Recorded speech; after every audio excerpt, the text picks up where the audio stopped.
In tonight's episode of the Politics of Religion, the Bible strikes again. It turns out there is no better way for a pastor to get kicked out of the inauguration ceremony, no better way to do that than quoting the Bible. That's what Louis Giglio of Passion City Church in Atlanta did to get knocked out of this year's inauguration. His participation was announced at 9 a.m. on Tuesday by the Presidential Inaugural Committee. It took all of a day for something to surface in Giglio's sermonizing past that made him persona non grata at the swearing in of a president who is in favor of gay rights, including marriage equality. Josh Israel, senior investigative reporter for Think Progress, posted this story yesterday that forced Giglio to withdraw today. With it, Josh posted a transcript of a 15-year-old sermon that emphasized Giglio's, quote, rabidly anti-LGBT views, including this tidbit about the gay rights movement. That movement is not a benevolent movement, but it is a movement to seize by any means necessary the feeling and the mood of the day, to the point where the homosexual lifestyle becomes accepted as a norm in our society and is given full standing as any other lifestyle as it relates to family. Of course, Giglio is wrong about the gay rights movement, but only actually half wrong. He says the movement is not a benevolent movement, and that is simply not true. It is a movement filled with and about benevolence. But the rest of what he says is actually true. It is a movement to seize by any means necessary the feelings and the mood of the day to the point where the homosexual lifestyle becomes accepted as a norm in our society and is given full standing as any other lifestyle as it relates to family. The by any means necessary bit is a little rhetorically over the top, but yes, we do want to create the feeling that the gay lifestyle is an acceptable norm in our society and is given full standing as any other lifestyle. That is exactly what the gay rights movement wants and what it has been successfully on its way to achieving for years now. Here's some more of what Giglio got caught saying that got him kicked out of the inauguration. If you look at the counsel of the Word of God, Old Testament, New Testament, you come quickly to the conclusion that homosexuality is not an alternate lifestyle. Homosexuality is not just a sexual preference. Homosexuality is not gay, but homosexuality is sin. It is sin in the eyes of God. And it is sin according to the Word of God. And there you have a classic Washington gaffe.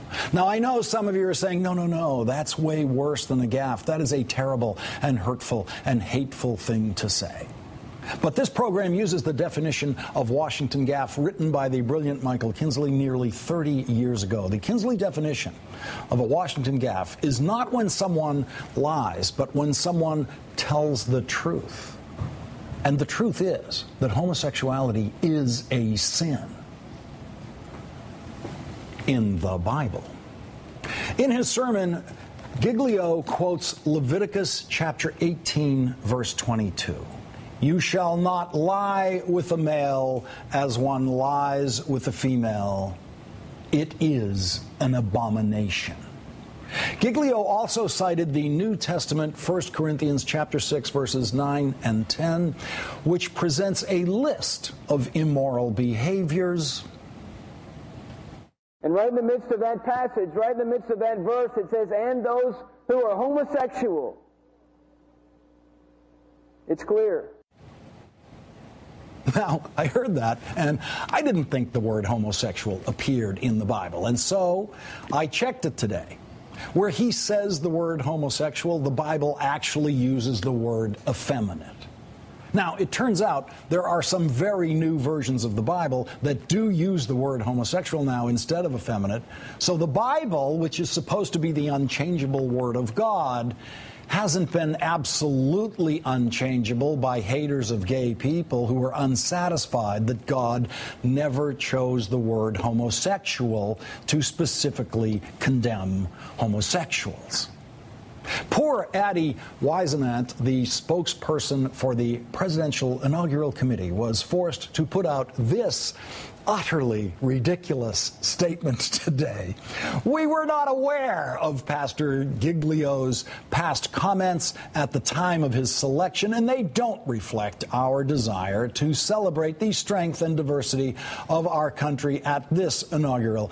As we now work to select someone to deliver the benediction, we will ensure their beliefs reflect this administration's vision of inclusion and acceptance for all Americans, and not the Bible's.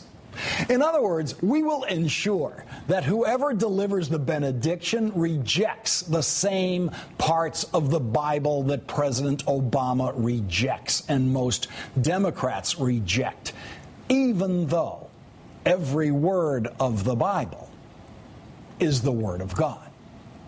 As I've pointed out in many previous episodes of The Politics of Religion, no one accepts all of the teaching of the Bible. No one. There are no literal followers of the Word of God as presented in the Bible left on earth. If there were any, they would have to be burning people at the stake all day, every day. For example, the Bible orders that prostitutes be burned at the stake. The Bible orders that the penalty for adultery is death. The Bible orders that the penalty for not observing the Sabbath is death. The Bible has more death penalties in it than Texas law. And there is no Bible-thumping church in the world that follows the Word of God on all those death penalties. Not one. Still, the president, following one of our most absurdist traditions in the government that invented the separation of church and state, will put his hand on this book, filled with things he does not believe, filled with things that no one in the United States of America believes, and with his hand on this book, he will recite the oath of office. And his hand on this book is actually supposed to make you believe that he really believes what he is saying in the oath of office, even though the book is filled with things that you and he do not believe. Now, wouldn't it be better if the president's hand was on the shoulder of one of his daughters, suggesting that he was honoring the oath of office as much as he honors Sasha and Malia? This time, as it was last time, for the first time in history, the book will be held by a first lady who is a descendant of slaves. But the holy book she will be holding does not contain one word of God condemning slavery. Not one word.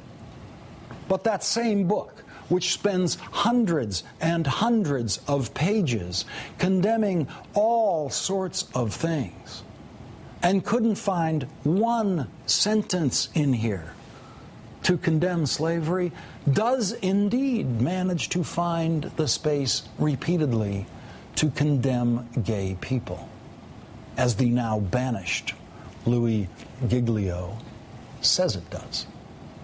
And as the First Lady is holding that book for the president, sitting somewhere near them will be a pastor who the inauguration committee will make sure is much more adept at hiding what that book actually says than Louis Giglio was.